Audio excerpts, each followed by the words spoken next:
வயல்வெளியும் தென்னந்தோப்புகளும் மிகுந்த அழகிய சேலம் மாவட்டம் வாழைப்பாடி கிராமத்தில் கூத்தப்படை ஆட்சிக்கும் பழனியம்மாளுக்கும் மகனாக 18/1/1940 அன்று வாழப்பாடியார் பிறந்தார். இவருக்கு சூட்டப்பட்ட பெயர் ராமமூர்த்தி. தனது தந்தையைப் போலவே நேர்மை, நாணயம் தவறாதவர். திருமதி ஜெயலட்சுமி, திருமதி பச்சையம்மாள், திருமதி பார்வதி ஆகிய மூவரும் மூத்த சகோதரிகள். திருமதி பாக்கியம், திருமதி மங்கம்மாள், திருமதி சசந்திரா ஆகிய மூவரும் இளைய சகோதரிகள்.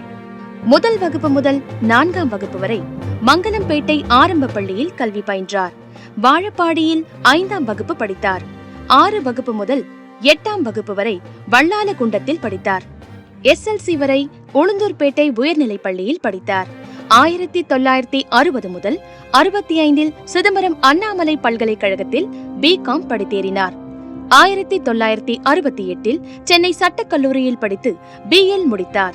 பார் கவுன்சிலில் 12/3/1969 வழக்கறிஞராக பதிவு செய்தார். சேலத்தில் சீனியர் சிவபிரகாசம் அவர்களிடம் ஜூனியராக சேர்ந்து பணியாற்றினார்.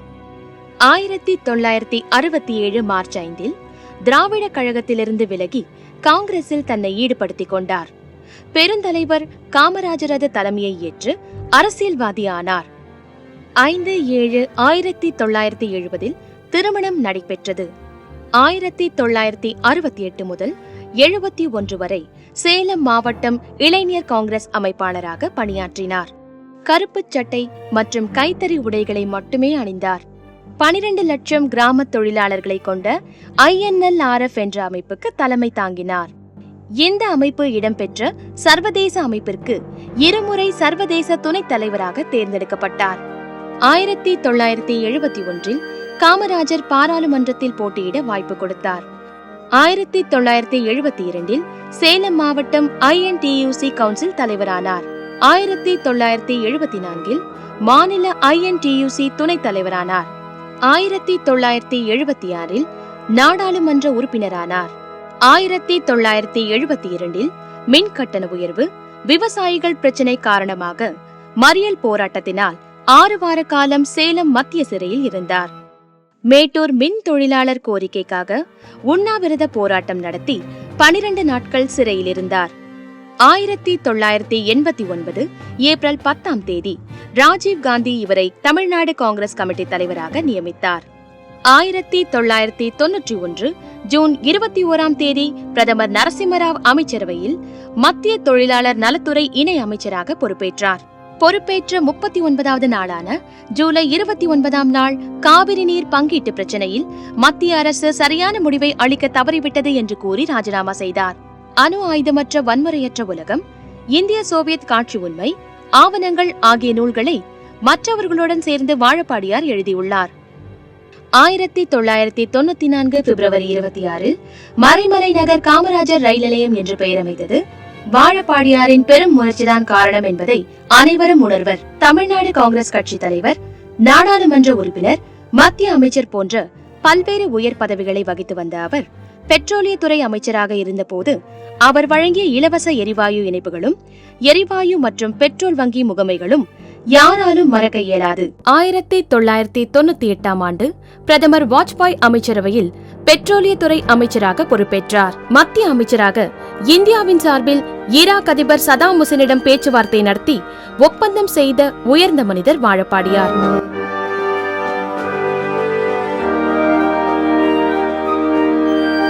அதிக அளவில் வன்னியர்களை நாடாளுமன்ற உறுப்பினர்களாக தேர்வு செய்திட்ட அவரது சமூக உணர்வை என்னவென்பது?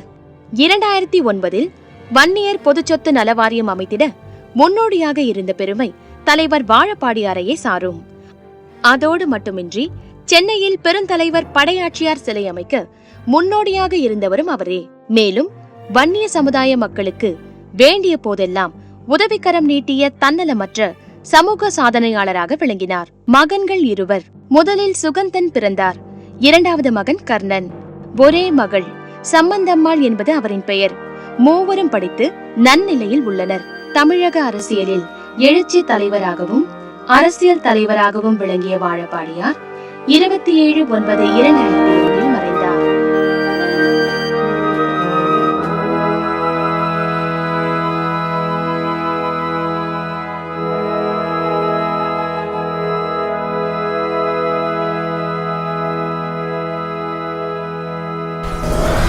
எனது தந்தையார் திரு வாழப்பாடி ராமமூர்த்தி அவர்கள் 1940ஆம் ஆண்டு ஜனவரி மாதம் 18ஆம் தேதி தென்னார்காடு மாவட்டத்தில் உள்ள மங்களம்பேட்டையில் பிறந்தார்.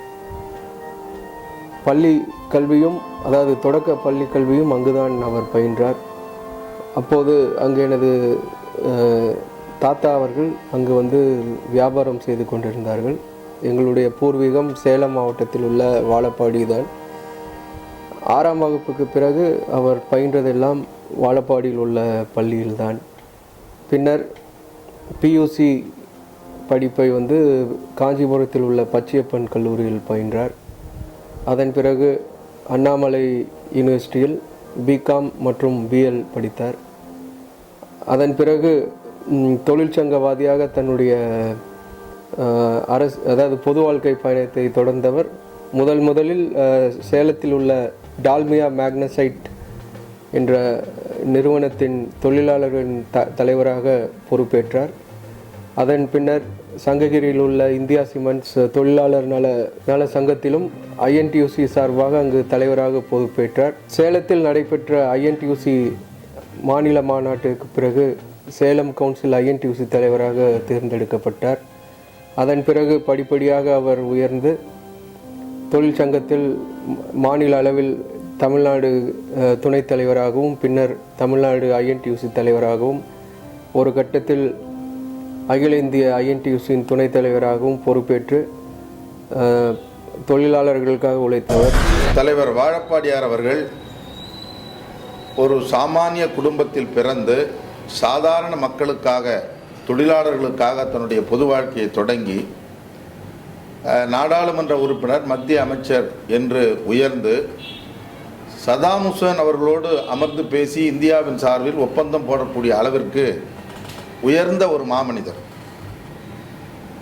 அவர் ஒவ்வொரு துறையிலும் அவர் ஆற்றிய பணிகள் அளவிட முடியாத ஒன்று. நாடாளுமன்ற உறுப்பினராக இருந்த பொழுது தொழிலாளர்களுக்கு பல்வேறு சட்டங்கள் கொண்டு வருவதற்காக அவர் கொடுத்த குரல்கள் இன்றும் ஆவணங்களாக காட்சியளித்துக் கொண்டிருக்கின்றன. அடித்தட்டு மக்கள், கிராமத்து விவசாய தொழிலாளர்கள், கட்டுமான தொழிலாளர் போன்ற அமைப்பு சாரா தொழிலாளர்களுக்காக அவர் தன் வாழ்நாள் முழுவதும் வாதாடி இருக்கிறார்கள். அவர் உலகளவில் இருக்கக்கூடிய கட்டுமான மற்றும் மரத் தொழிலாளர் அமைப்பினுடைய துணைத் தலைவர் பொறுப்பை ஏற்றுக்கொண்டு செயல்பட்டவர். ஜெனீவாவை தலைமையிடமாக கொண்டு செயல்படக்கூடிய அமைப்பில் அவர் துணைத் தலைவராக இருந்து பல்வேறு நாடுகளுக்கு சென்று பணியாற்றியவர். அதை போல அவர் நாடாளுமன்ற உறுப்பினராக இருந்த பொழுது பல்வேறு குழுக்களிலே தலைமை பொறுப்பை ஏற்றிருந்தவர். அணிசேரா நாடுகள் இந்தியாவினுடைய ஆய்வு மையத்தின் தலைவராக இருந்த பொழுது ஏறத்தாழ 45 நாடுகள் 5 கண்டங்களில் பல்வேறு நாடுகளுக்கு சென்று இந்த அணிசேரா நாடுகள் கொள்கையை பிரச்சாரம் செய்த ஒரு மகத்தான தலைவர்.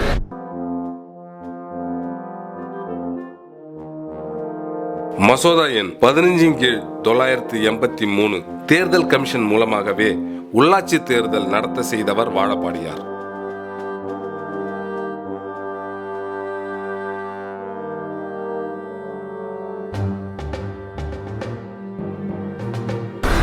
ஐஎன்டியூசி சார்பாக அவர் பல்வேறு வெளிநாடுகளில் ஐஎன்டியூசி சார்பாக நடந்த தொழிலாளர் மாநாட்டில் கலந்து கொண்டு ஐஎன்டியூசிக்கும் நம்முடைய நாட்டிற்கும் பெருமை சேர்த்தார்.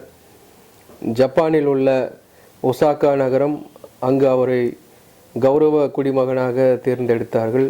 இதற்கு காரணம் அவர் தொழிற்சங்கத்திற்கு ஆற்றிய பணிகள்தான்.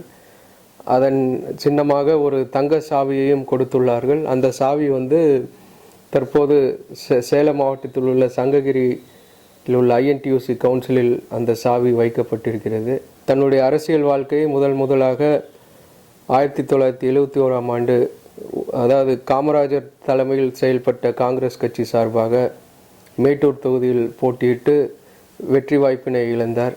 அன்னை இந்திரா காந்தி அவர்களுடைய தலைமையில் 1977ஆம் ஆண்டு தருமபுரியில் வெற்றி பெற்று, பின்னர் 1981 முதல் 96 வரை 4 முறை கிருஷ்ணகிரி பாராளுமன்ற உறுப்பினராகவும், 1998ஆம் ஆண்டு தமிழக ராஜீவ் காங்கிரஸ் என்ற கட்சியின் சார்பாக சேலம் பாராளுமன்ற தொகுதியின் உறுப்பினராகவும் தேர்ந்தெடுக்கப்பட்டார். 91ஆம் ஆண்டு அவர் வந்து மத்திய தொழிலாளர் நலத்துறை அமைச்சராக திரு நரசிம்மராவ் அவர்களால் நியமிக்கப்பட்டார். பின்னர் தமிழக மக்களின் நலனுக்கு மத்திய அரசாங்கம் துரோகம் செய்கிறது என்ற ஒரு காரணத்திற்காக, காவேரி பிரச்சனையில் துரோகம் செய்கிறது என்ற காரணத்தில் மத்திய அமைச்சர் பதவியை உதறி தள்ளி தமிழக மக்களின் நலனில் அவரை விட அக்கறை செலுத்துபவர்கள் யாரும் இல்லை என்பதை நிரூபித்தார்கள்.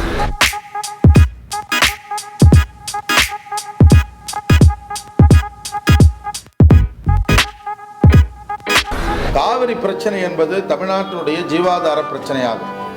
அந்த பிரச்சனையில் தொடர்ந்து மத்தியில் ஆளக்கூடிய கட்சிகள் துரோகம் செய்து வருகிற நிலையில் தான் சார்ந்த கட்சியில் இவர் அமைச்சரவையில் இடம்பெற்றிருந்த பொழுது அந்த அரசு காங்கிரஸ் கட்சியும் தமிழ்நாட்டிற்கு துரோகம் செய்கிறது என்ற நிலை வந்த பொழுது நீண்ட நாட்களாக கிடைக்காத ஒரு மத்திய அமைச்சர் பதவியை துச்சமென தூக்கி எறிந்து தமிழ்நாட்டு மக்களுக்காக நின்ற ஒரு தன்மான தலைவர் வாழப்பாடியார் அவர்கள் ஆவார்கள். அதே போல பிற்படுத்தப்பட்ட மக்களுக்கு இந்திய அளவில் கல்வி வேலைவாய்ப்புகளில் இடஒதுக்கீடு வேண்டும் என்பதற்காக அமைக்கப்பட்ட அந்த மண்டல் குழு அதனுடைய பரிந்துரைகளை நடைமுறைப்படுத்துவதற்கும் 27 விழுக்காடு இடஒதுக்கீடு இதர பிற்படுத்தப்பட்ட மக்களுக்கு கிடைப்பதற்கும் அவர் டெல்லியில் ஆற்றிய பணிகள் என்றும் மறக்க முடியாத ஒன்றாக 1998ஆம் ஆண்டு மத்திய பெட்ரோலியத்துறை அமைச்சராக திரு வாஜ்பாய் அவர்களுடைய தலைமையில் பணியாற்றினார். நான் வெளிநாட்டில் படித்ததால் எனக்கு வந்து பிரெஞ்சு மொழி தெரியும். அன்னை இந்திரா காந்தி அவர்களை நான் திருமணம் முடித்து முதலில் அவரை என்னுடைய மனைவியுடன் தந்தையாருடன் சென்று பார்த்தேன் டெல்லியில். அப்போது என்னை வந்து சோனியா காந்தி அவர்களிடம் வந்து அவர் மொழியில் பேசுங்கள் என்று சொன்னார். நான் சொன்னேன் அவங்க மொழி வேறு, என் மொழி வேறு. நான் சொன்னேன் அவங்க வந்து இட்டாலியன் மொழி பேசுகிறவங்க, எனக்கு ஃப்ரெஞ்சு தான் தெரியும், அதனால் அவங்க மொழியில் நான் எப்படி பேசுறது? அது ஒரு மறக்க முடியாத சம்பவம். அவரால் மிகவும் ஏழ்மை நிலையில் இருந்த எத்தனையோ பேர் நாடாளுமன்ற உறுப்பினர்கள், சட்டமன்ற உறுப்பினர்கள், ஊராட்சி ஒன்றிய பெருந்தலைவர்களாக வாழப்பாடியாரால் உருவாக்கப்பட்டவர். தொண்டர்களுக்கு ஒரு இடர்பாடு என்றால் ஓடோடி வந்து உதவி செய்கின்ற ஒரு அற்புதமான தலைவர். அவருடைய காலம் காங்கிரஸ் கட்சியின் ஒரு பொற்காலமாக திகழ்ந்தது. பெட்ரோலிய அமைச்சராக இருக்கும்போது சதாம் ஹுசேனை பார்த்துட்டு இருக்கிறது மேடம் அவருடைய எடுத்துக்கொண்ட போட்டோவை காமித்தார். அது எப்படி பார்த்தேன், எத்தனை கார்களில் ஏறி எப்படி இல்லாமல் அந்த இடத்துக்கு சேர்ந்தேன் என்பதை விளக்கமாக சொன்னார். சதாம் ஹுசேனை பார்த்ததுக்காக வாஜ்பாய் அவர்கள் கற்றுக் கொடுத்து போனவர்களை காமித்தார். அந்த அளவுக்கு அவர் நெஞ்சுரம் கொண்டவர், நல்ல தைரியமானவர். இல்லை, அவர் உயிரோடு இருந்தவரை நாங்கள் யாரும் வந்து அரசியலுக்கு வரக்கூடாது என்ற ஒரு கொள்கையில் கடைபிடித்தார்.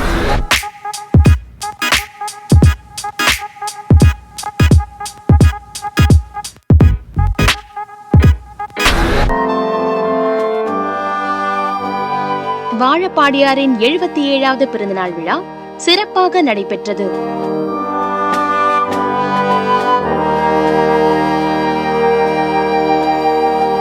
மறைந்த மாமேதை வாழப்பாடியார் அவர்கள் தொழிற்சங்கவாதியாகவும் அரசியல்வாதியாகவும் கடந்து இந்த சமுதாயத்துக்கு மிக சிறப்பான முறையில் பணியாற்றியவர். மிகப்பெரிய மாமனிதர். இந்த தமிழகத்திற்காக காவிரி பிரச்சனைக்காக தன்னுடைய பதவியை துச்சமென தூக்கி எறிந்த அந்த அண்ணன் மாமேதை அவருடைய பிறந்தநாள் விழாவிலே நாங்கள் எல்லாம் எங்களுடைய சமூக நீதி சத்திர பேர் சார்பாக கலந்து கொள்வதை மிக பெருமையாக கருதுகிறோம். மத்திய அமைச்சராக இந்தியாவிற்கும் தமிழகத்திற்கும் பெருமை சேர்க்கும் வகையில் பல்வேறு பணிகளை ஏழை எளிய மக்களுக்கு செய்த இந்த நேரத்திலே நான் நினைவு கூற விரும்புகிறேன். அத்தகைய பெருமானுடைய பிறந்த தின விழாவில் அவர் நினைத்தபடி பெருந்தலைவர் ஆட்சியை அமைக்கக்கூடிய நிலையை ஏற்படுத்தக்கூடிய ஒரு நல்ல நிலையை தமிழ் மாநில காங்கிரஸ் கட்சி வருங்காலங்களிலே ஏற்படுத்தும் என்ற உறுதியை இன்றைக்கு எடுத்துக்கொள்கிறோம். அமரர் திரு வாழப்பாடியார் அவர்கள்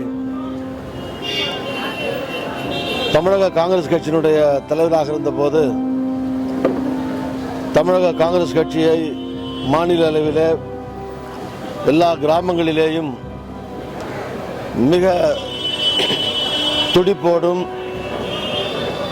உற்சாகத்தோடும் செயல்பட வைத்தவர். காங்கிரஸ் கட்சி தமிழகத்தில் புத்துயிர் பெறுகிற விதத்திலேயும் புத்துணர்ச்சி பெறுகிற விதத்திலேயும் தலைமையேற்று மிக சிறப்பாக நடத்தி தமிழக காங்கிரசிற்கு பெருமை சேர்த்தவர். மிகச்சிறந்த தொழிற்சங்க தலைவர். ஜெனீவாவில் நடைபெறுகிற உலக தொழிலாளர்கள் சம்பந்தப்பட்ட மாநாடுகள், அகில இந்திய அளவில் நடக்கிற தொழிற்சங்க நிகழ்ச்சிகள் எல்லாவற்றிலேயும் பங்கேற்று உலக தொழிலாளர்களுக்காக தொடர்ந்து குரல் கொடுத்து போராடி வந்தவர்.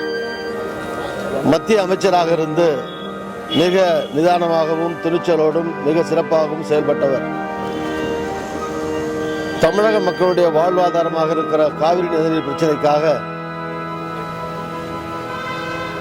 தன்னுடைய அமைச்சர் பதவியையே துறந்து தூக்கி எறிந்துவிட்டு தமிழர்களுடைய நலன், தமிழ்நாட்டினுடைய வளர்ச்சி, தமிழக மக்களுடைய நல்வாழ்வு, விவசாயிகளுடைய நலன், விவசாய தொழிலாளர்களுடைய நலன், ஒட்டுமொத்தத்தில் தமிழ்நாடு தமிழ் மக்களுடைய நலனுக்காக மத்திய அமைச்சர் பதவியை தூக்கி எறிந்த மாபெரும் தியாகி அமரர் வாழப்பாடியார் அவர்கள்.